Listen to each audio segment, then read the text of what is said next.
क्या किसी भी एडवोकेट को लाइसेंस मिलने से पहले उसकी पुलिस वेरिफिकेशन होनी जरूरी है? क्या पुलिस की इन्वॉल्वमेंट होने के बाद पुलिस अपना काम सही तरीके से करेगी? क्या पुलिस अपनी इस पावर को एडवोकेट्स के अगेंस्ट यूज नहीं करेगी? क्या ऐसे में पुलिस वाले एडवोकेट को पुलिस वेरिफिकेशन के नाम पर ब्लैकमेल या उनसे और किसी तरह की आर्थिक मदद की डिमांड नहीं कर सकते? दोस्तों, पासपोर्ट इशूइंग के दौरान पासपोर्ट अथॉरिटी के द्वारा पुलिस वेरिफिकेशन करवाई जाती है, जो कि एक बहुत ही इम्पोर्टेंट और इसेंशियल प्रोसेस है। लेकिन पुलिस वेरिफिकेशन के दौरान पुलिस वालों के द्वारा किस तरह से व्यक्ति को तंग किया जाता है, परेशान किया जाता है, इससे भी हम भली भांति वाकिफ हैं। पुलिस वेरिफिकेशन के दौरान पुलिस डिलेइंग टैक्टिक्स अपनाती है, कई बारी डिस्क्रिमिनेशन भी करती है, ह्यूमिलेट भी करती है, बार बार आने के लिए कहती है कि आप पुलिस थाने आइए, और साथ में कई बारी तो ये भी देखने में आता है कि पुलिस वाले वेरिफिकेशन के नाम पर लोगों से पैसे भी ऐंठते हैं। दोस्तों, आज हम एक पुलिस वेरिफिकेशन के बारे में ही बात करेंगे, जो कि अब पासपोर्ट ऑफिस के द्वारा नहीं होगी या पासपोर्ट ऑफिस के लिए नहीं होगी, बल्कि एडवोकेट्स के लिए होगी। जी हाँ दोस्तों, अब एडवोकेट्स को जब लाइसेंस लेना होगा तो उससे पहले एडवोकेट्स की पुलिस वेरिफिकेशन करवाई जाएगी। दोस्तों, एक लेटेस्ट डिसीजन में इलाहाबाद हाई कोर्ट के द्वारा ये फैसला लिया गया कि उत्तर प्रदेश में जितने भी एडवोकेट्स LLB करने के बाद वकालत करना चाहते हैं, अपने आप को बार काउंसिल के तहत रजिस्टर करना चाहते हैं, एनरोल करना चाहते हैं, प्रैक्टिस का लाइसेंस लेना चाहते हैं, तो ऐसे में सभी कैंडिडेट्स की पुलिस वेरिफिकेशन मैंडेटरी होगी। यानी कि जब भी बार काउंसिल में एनरोलमेंट के लिए एप्लीकेशन दी जाएगी तो बार काउंसिल लाइसेंस ग्रांट करने से पहले एडवोकेट की पुलिस वेरिफिकेशन जरूर करवाएगी। दोस्तों, इस वेरिफिकेशन में पुलिस के द्वारा एडवोकेट के क्रिमिनल रिकॉर्ड और बैकग्राउंड को वेरीफाई किया जाएगा। ये वेरीफाई किया जाएगा कि जो भी कैंडिडेट बार काउंसिल का लाइसेंस लेना चाहते हैं, वकालत करना चाहते हैं, क्या उनके खिलाफ कभी भी किसी तरह का कोई आपराधिक मुकदमा दर्ज तो नहीं हुआ या कोई केस पेंडिंग तो नहीं है, क्या उनके खिलाफ कोई क्रिमिनल चार्जेस तो नहीं फ्रेम्ड हैं, या किसी भी कैंडिडेट को किसी भी क्रिमिनल केस में कभी कोई सजा तो नहीं हुई है। इन सब चीजों को पुलिस के द्वारा वेरीफाई किया जाएगा। दोस्तों, बार काउंसिल के पास जब भी लाइसेंस की कोई एप्लीकेशन आएगी तो उसके बाद बार काउंसिल के द्वारा उस पर्टिकुलर एडवोकेट के पर्टिकुलर्स को पुलिस में भेजा जाएगा।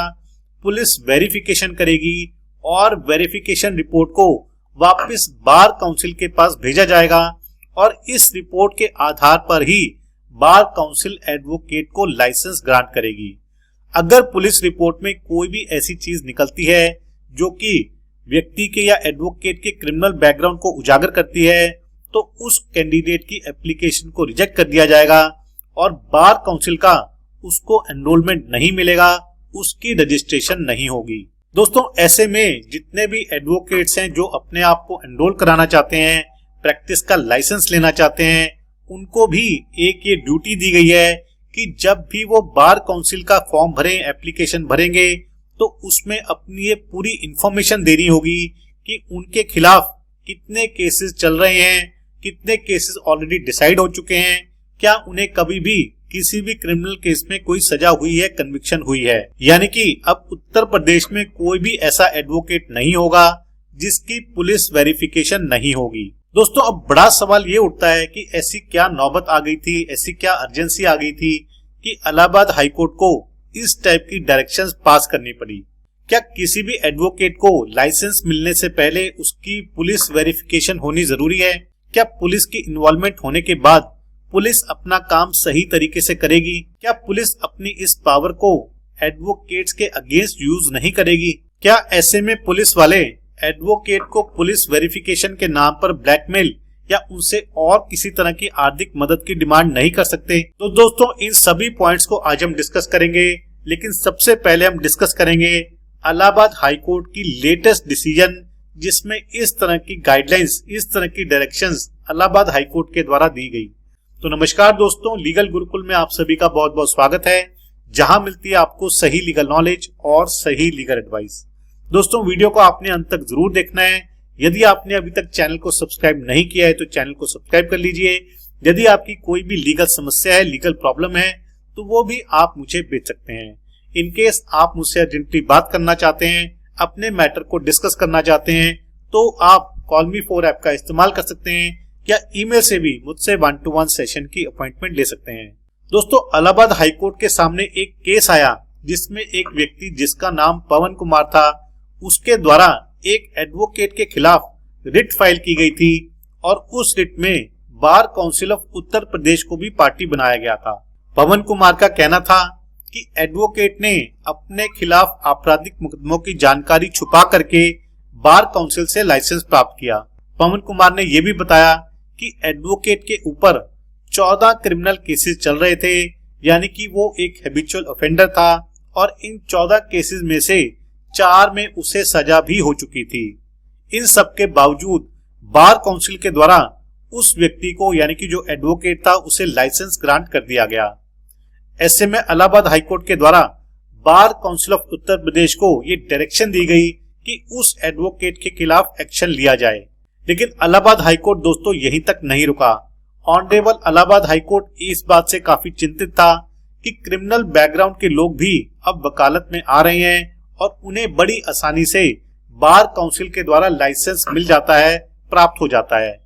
ऐसी सिचुएशन को देखते हुए इसको इम्प्रूव करने के लिए इलाहाबाद हाईकोर्ट के द्वारा एक डायरेक्शन पास की गई कि bar council of Uttar Pradesh किसी भी एडवोकेट को लाइसेंस ग्रांट करने से पहले उसका पुलिस वेरिफिकेशन जरूर करवाएं, जिससे कि उस कैंडिडेट के क्रिमिनल बैकग्राउंड और क्रिमिनल हिस्ट्री के बारे में सारी जानकारी प्राप्त हो जाएगी और उसी हिसाब से उसकी एप्लीकेशन को डिसाइड किया जाएगा। यानी कि अगर उसका क्रिमिनल बैकग्राउंड नहीं है, बिल्कुल साफ है वो, तो उसे लाइसेंस ग्रांट होगा। और अगर यदि कोई क्रिमिनल केस पेंडिंग है या वो कन्विक्टेड है या कभी भी उस पर कोई क्रिमिनल केस चला है, तो उस हिसाब से उसका लाइसेंस भी रिजेक्ट हो सकता है। दोस्तों, अब हम बात करते हैं कि इस पुलिस वेरिफिकेशन से क्या फायदा होगा, क्या नुकसान होगा, क्लाइंट को किस तरह का फायदा होगा और एडवोकेट्स को किस तरह की परेशानियों का सामना करना पड़ेगा। देखिए, सबसे पहला फायदा तो ये होगा कि जितने भी एडवोकेट्स को लाइसेंस ग्रांट होगा वो अपने प्रोफेशन के प्रति फेथफुल रहेंगे।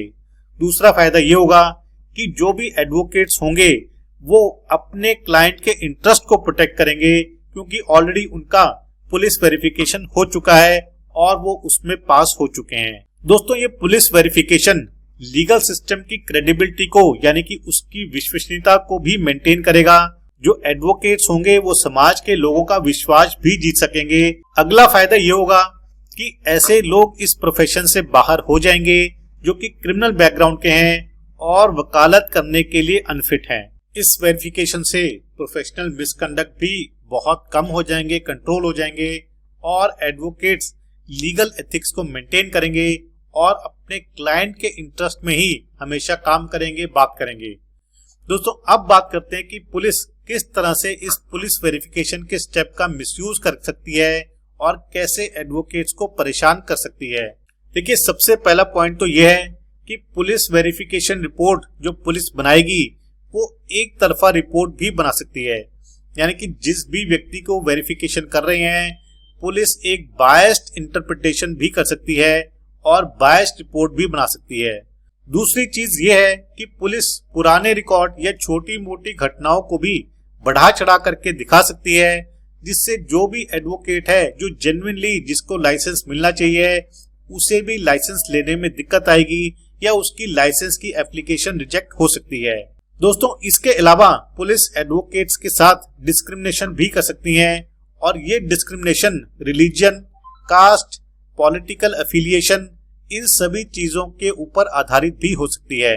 दोस्तों, हमारा अगला पॉइंट यह है कि एडवोकेट्स और पुलिस वालों का कोर्ट में आमना सामना होता रहता है और ऐसे में पुलिस वाले बदले की भावना से या अपनी भड़ास निकालने के लिए भी एक गलत रिपोर्ट बनाकर पेश कर सकते हैं। दोस्तों, इसी के बिल्कुल विपरीत ये भी हो सकता है कि पुलिस वाले फेवरेटिज्म भी कर सकते हैं, यानी कि जिस एडवोकेट से पुलिस वालों की बनती है पुलिस वाले उसको फेवर भी कर सकते हैं। दोस्तों, अगला पॉइंट ये है कि पुलिस वाले जानबूझ करके वेरिफिकेशन में डिले कर सकते हैं या डिलेइंग टेक्निक्स अपना सकते हैं ताकि एडवोकेट के लाइसेंस में अड़चन आ जाए। दोस्तों, इस पुलिस वेरिफिकेशन का एक मिसयूज ये भी हो सकता है कि जिस तरह से पासपोर्ट के दौरान पुलिस वेरिफिकेशन के दौरान लोगों से पैसे ऐंठती है, उस तरह से इस प्रोसेस में भी हो जाए।